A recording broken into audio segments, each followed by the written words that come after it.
Muchas gracias. Sí, bueno, me voy a presentar. Mi nombre es Giacomo Papestrello. Soy del sur de Chile, soy de Osorno. Estoy desde Osorno haciéndole clases para que sepan cómo se mueve la fundación. Y soy de profesión antropólogo, ¿ya? No soy historiador. Lo quiero dejar al tiro en claro porque eh, pueden agarrar otras perspectivas también, tengo otras visiones de la historia, pero esto está centrado, como bien dicen, en una función de una prueba, para rendir para una prueba de admisión universitaria, por ende voy a tomarlo desde esa perspectiva, ¿ya? Eh, Voy a partir rápido, antes de partir con la primera pregunta, pueden irme consultando si quieren dejarme un mensaje en el chat, ¿ya? Los voy leyendo y yo les voy respondiendo, si les parece bien esa dinámica.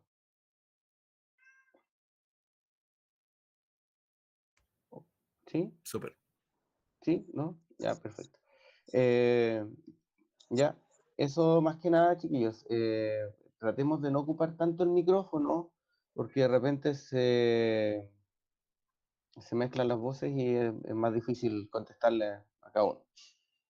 Y dificulta un poquito más la clase. Así que vamos entonces, partimos al tiro. ¿Ya? Yo estuve revisando estas primeras preguntas, la 31, 32 y 33, que vamos a revisar en la clase de hoy. Eh, Estas preguntas, sobre todo la primera pregunta, las dos primeras preguntas, 31 y 32, tienen eh, más que nada, es una función de comprensión lectora. ¿Ya? Aquí voy. Hay que mezclar contenidos que están en el libro, que están como en las clases que le han pasado a ustedes, y también creo que deben estar en un conocimiento ya general, ¿ya? Eh, pero tienen mucho más de comprensión lectora que de conocimiento base, ¿ya? Partamos entonces con la primera y les voy comentando por qué les digo esto. Disculparme, también estoy un poquito resfriado, y sé que si me pongo a toser es por eso. Bueno, leamos el texto. Tal vez a nuestra perdición, tal vez a nuestra destrucción, es solo, es solo a dónde seremos llevados. Más, ¿a dónde debemos ir aún? Somos gente vulgar, somos perecederos, somos mortales, déjenos pues ya morir, déjenos perecer, puesto que ya nuestros dioses han muerto, y nuestros dioses han muerto. Esto viene de los versos mexicanos de 1592, que lo recoge Miguel León Portilla, ¿ya? Entonces la pregunta parte con el encabezado: para los pueblos guerreros y en proceso de expansión territorial, como fueron los aztecas y los incas, la derrota fue interpretada como el abandono por parte de sus dioses y el fin de un ciclo cósmico.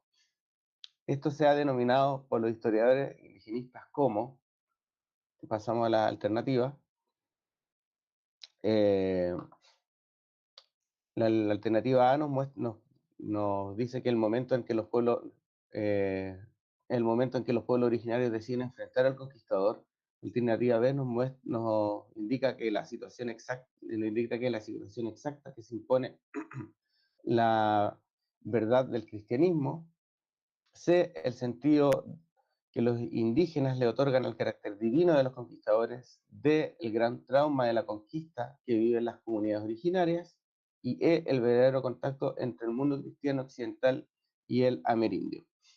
Voy a volver un poquito la diapositiva para que tengamos el texto. Si nosotros analizamos el texto, ¿ya? Esta es una pregunta que tiene que ver mucho con la comprensión lectora, como les decía. El texto nos está hablando sobre un sentimiento, sobre un reflejo de la cosmovisión que tenían, como efectivamente lo dice el encabezado de la pregunta, estos pueblos guerreros, sobre la expansión territorial de los españoles. Entonces, podemos situarlo, si nosotros leemos el texto, como en el final de este proceso, ¿ya? Insisto, es un texto que habla mucho sobre de sentimientos de resignación, de fatalismo, ¿ya? Habla sobre una muerte, ¿ya? Habla sobre la muerte de los dioses, sobre el abandono que estos tienen, ¿ya?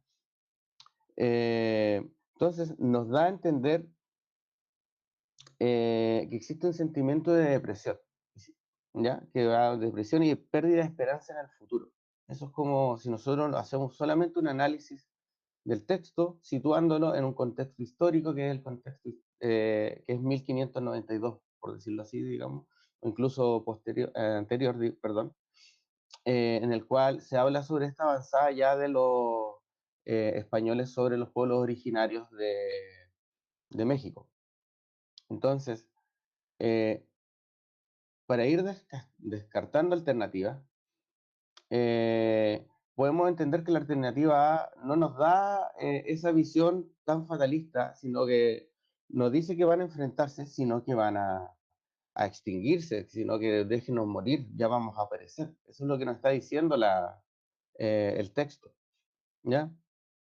No habla específicamente el texto tampoco sobre la imposición del cristianismo. Puede ser esto como un distractor en el sentido de que, claro, los conquistadores llegaron con el cristianismo, pero, eh, pero no habla específicamente de ello, ¿ya? Eh, en la alternativa C nos habla sobre este sentido que otorga el carácter divino de los conquistadores, específicamente tampoco lo habla dentro del texto. Entonces podemos ya descartar esas tres, solamente siguiendo la comprensión del texto, leyendo el texto, ¿ya? Y luego nos queda la letra D y E. Insisto, la letra D nos habla sobre un trauma que viven las conquistas, ¿ya? Eso sí está más reflejado, si nos hacemos un poquito como de psicología, eh, sobre esta depresión, sobre esta fatalidad, sobre esta no esperanza hacia el futuro, como que se acerca un poquito más y la letra E nuevamente nos habla del mundo occidental, perdón, cristiano occidental y amerindio, ¿ya? Entonces, si nosotros lo planteamos de esta manera, la primera alternativa y la alternativa correcta es la alternativa D. Ahora me gustaría saber, tener un poquito de retroalimentación de ustedes, qué entienden o cómo entienden esto. Ya los voy a ir presentando, voy a avanzar rápido, pero la idea es que lo discutamos, porque sí, siento que se puede entender mejor la dinámica de descartar preguntas o no.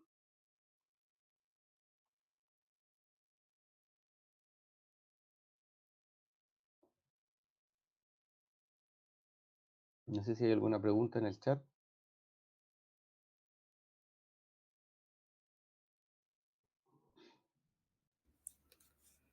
Chicos, ¿alguna duda, consulta? Como comentaba Giacomo. ¿O queda acá todo claro?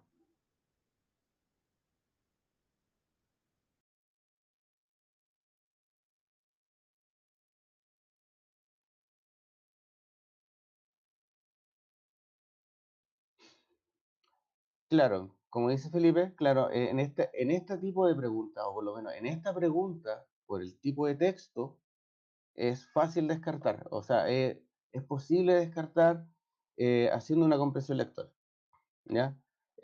Obviamente con el conocimiento básico que ustedes ya tienen, que ya deberían tener de sus electivos y que han ido estudiando en su libro.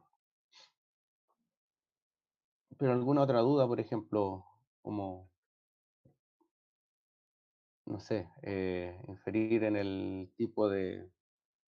Porque habían varios distractores, sobre todo en el tema del cristianismo, y de repente se asemeja mucho en ese sentido,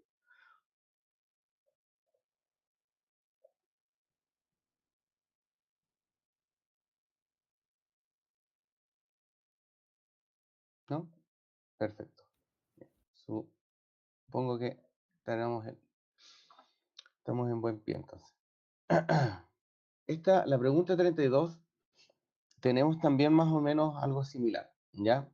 En este texto nos habla sobre la fundación de Santiago eh, y nos habla como la estratificación urbana de cómo se empezó a modelar socialmente eh, la ciudad de Santiago, por decirlo así, ¿ya? Incluso algunas otras ciudades, incluidas las del sur de Chile, e incluso la misma ciudad en la que estoy yo acá en Osorno.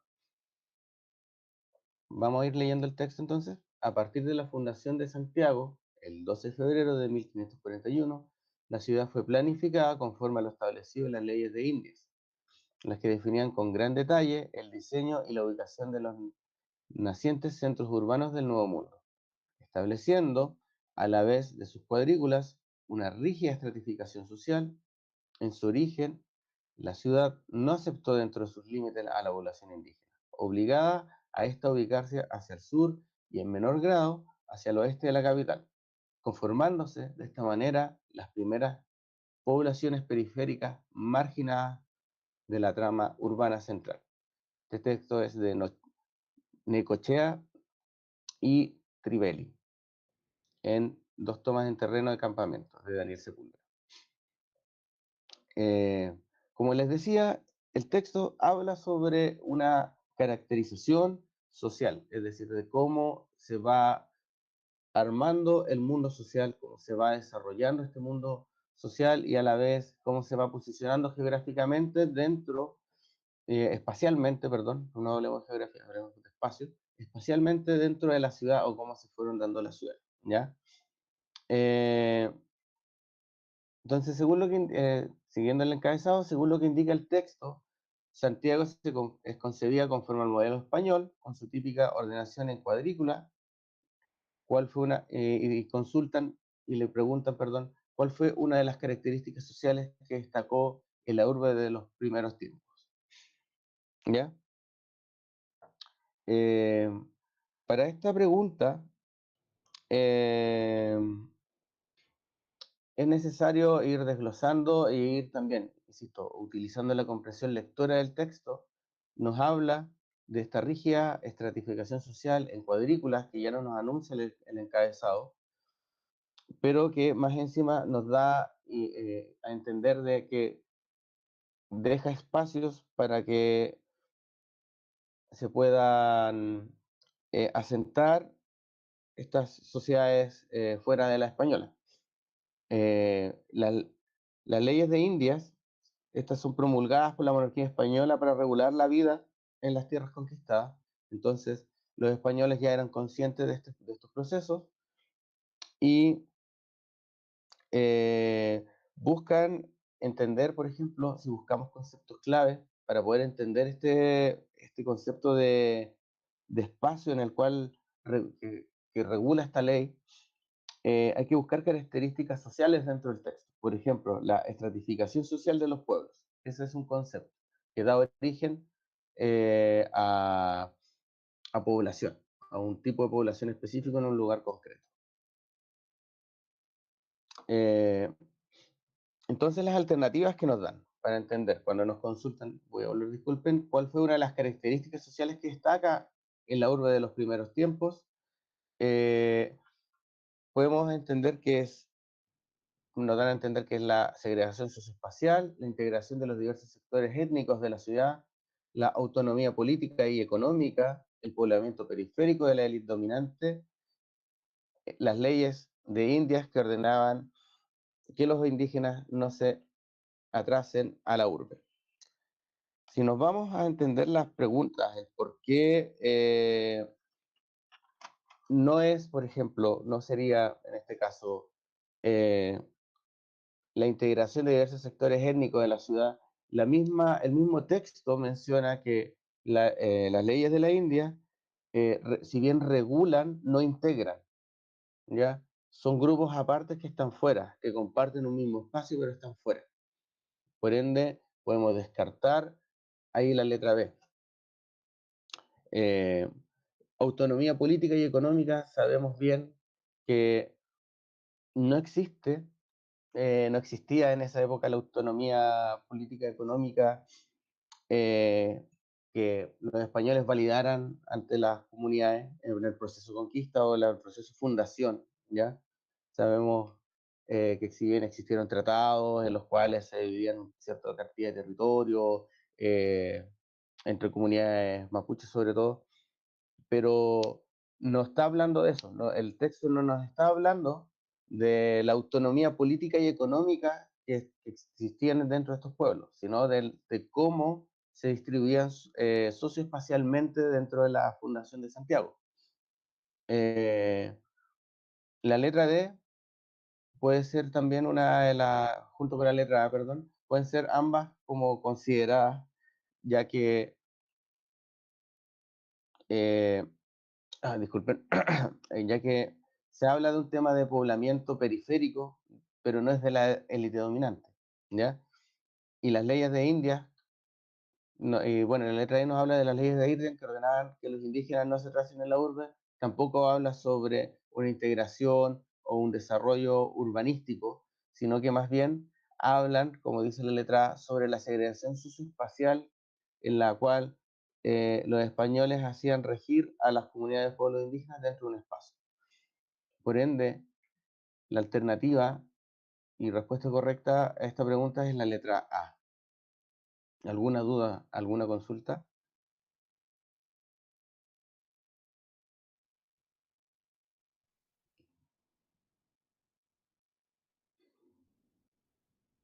Mientras sale alguna consulta, alguna pregunta, un consejo. Siempre es bueno buscar conceptos claves dentro del texto. En este caso,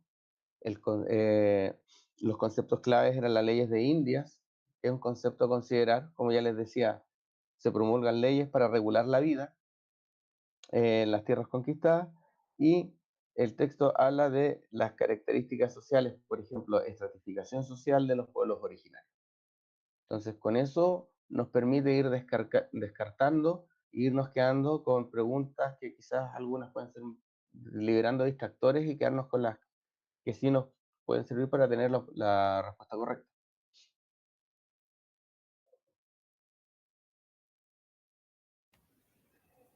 Súper. ¿Sí? Ya. No hay dudas, me parece, no hay dudas. Por último, la pregunta 33. Eh, en esta época, perdón, en esta pregunta no tenemos, por decirlo así, un texto, pero sí nos empieza hablando sobre la conquista española. Peleamos primero la pregunta. En plena época de la conquista española en América se pusieron en práctica en Chile las denominadas tasas reguladoras del trabajo indígena, consideradas como una especie de leyes laborales, ¿ya? Entre comillas hablemos de leyes laborales. Sobresalen en el siglo XVI la llamada tasa de Santillán y la tasa de Gamboa. Al compararlas, una disposición que establece una diferencia notoria entre ellas es que, bueno, antes de seguir con las alternativas, lo primero que hay que saber, en primer lugar, son qué son las tasas reguladoras del trabajo, ¿ya? Eh, ¿Tienen conocimiento más o menos consultando qué es cuáles son la tasa de Santillana y la tasa de Gamboa?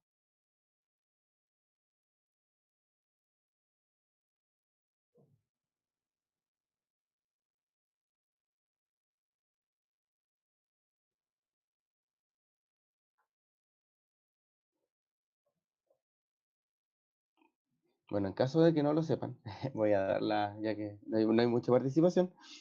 Eh,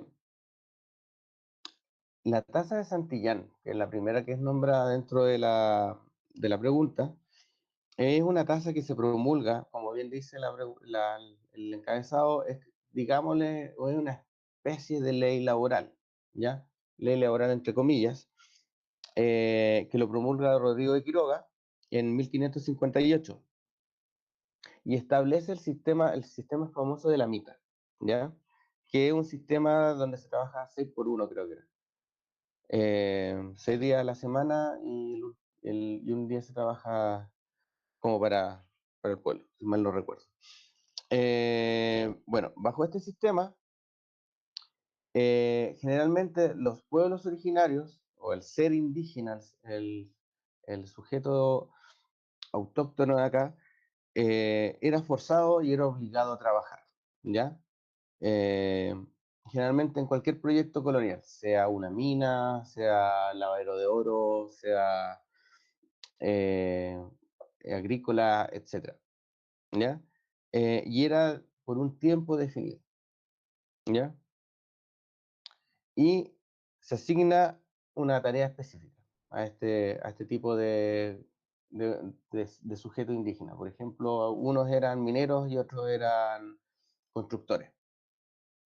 Eh, y era una forma que tenían los españoles para designar el tributo que iban a recibir. ¿Qué quiere decir esto? Como al ser considerados parte del reino tendrían que rendir tributo y ese tributo se pagaba en forma de trabajo, ¿ya? Y en forma de explotación, ¿ya? En resumidas cuentas era una forma de explotación en la cual se trabajaba, los españoles trabajaban y podían realizar sus proyectos coloniales. Luego se promulga en 1567, ¿ya? O sea, tampoco duró muchos años, recuerden los procesos de sublevación que hubieron entre medio. eh, Recuerden que el pueblo mapuche nunca se dejó conquistar, todavía sigue diciendo que está en conflicto incluso. Entonces, para poder solucionar o aliviar un poco el tema, se crea esta tasa que es la tasa de Gamboa, que se promulga en 1567 y también es bajo la administración de Rodrigo de Quiroga. Eh, esta tasa tiene un enfoque que es mucho más un sistema de tributación en especie de productos agrícolas y artesanales en vez de forzarlos a trabajar. Es decir, cambiaron el tributo, en vez del tributo que sea el trabajo, cambiaron a que sean productos, ¿ya? Productos útiles para el conquistador o para el sujeto colonial, ¿ya? Eh, Desde un punto de vista antropológico, si quieren verlo así, muchos oficios se han mantenido, incluso se han desarrollado desde esa visión, como por ejemplo lo que es la carpintería de Rivera, ya que es la construcción de embarcaciones artesanales. Eh, Entre otras cosas, la cestería también, etcétera. Entonces, cambian esta esclavitud explícita de la tasa de Santillán a pasar a esta que no es tan explícita, por decirlo así, sino que es cambiada y se cambia por un tributo que es un producto, ¿ya? Y esto daba cierto grado de autonomía, en cierta manera, al ser indígena y también les daba tiempo para poder cumplir los tributos y no estar esclavizados eh, a una, ¿cómo decirlo? Ay, disculpen, se me fue. Está como explicitada como esta, insisto, como esta forma de esclavitud que tenían los, los españoles en aquella época, ¿ya? Eh, Hasta ahora, ¿se entiende? Me gustaría saber, tener un poquito de retroalimentación, chiquillos, si es posible.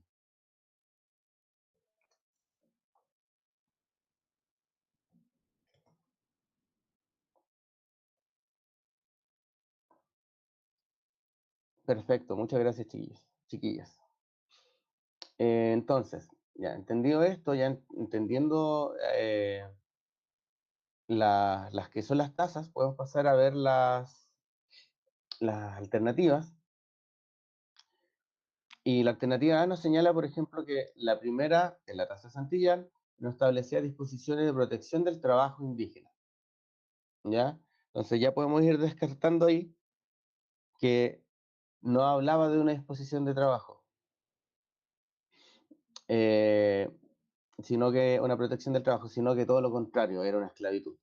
Eh, Nos habla que las dos coinciden en tratar al indígena como un esclavo. De cierta manera, sí, podemos considerarla, podemos hacerle un tic ahí, dejarla en la prueba como en el tintero y decir sí, de cierta manera sí, porque ambas hablaban de trabajo, pero sabemos que la tasa de Gamboa no necesariamente, no habla de esclavitud explícitamente. La segunda estableció un tributo y la Santillán confirmaba el trabajo personal. Eh, por ahí nos vamos acercando a lo que vamos hablando.